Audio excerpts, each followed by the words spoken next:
আজ 18 মে রবিবার আইপিএল 2025-এর 6-0তম ম্যাচে দিল্লি ক্যাপিটালস ডিকি মুখোমুখি হচ্ছে গুজরাট টাইটান্স গেট এর সাথে।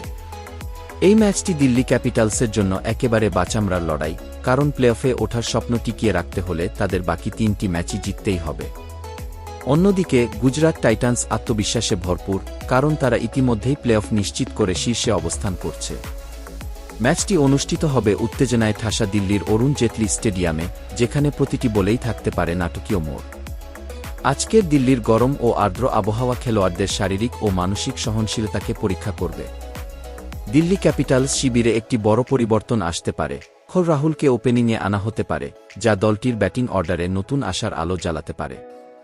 সমর্থকদের দৃষ্টি থাকবে তার দিকেই, একটি দুর্দান্ত ইনিংস দলের ভাগ্য বদলে দিতে পারে।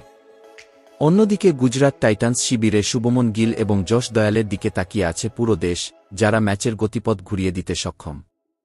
আর তাদের বোলিং বিভাগে রয়েছে মোহাম্মদ সিরাজ ও রশিদ খানের মতো অদম্য সৈনিক, যারা যে কোনো ব্যাটিং লাইনআপকে ধ্বংস করতে পারে। এই ম্যাচটি শুধু দুই দলের লড়াই নয়, এটি লাখো ভক্তের স্বপ্ন, আবেগ আর হৃদয়ের স্পন্দনের প্রতিফলন। দিল্লির জন্য এটি শুধু একটি খেলা নয়, এটি শেষ আশার খুঁটি ধরে রাখার লড়াই। জয় একমাত্র পথ, হার মানে সবকিছু।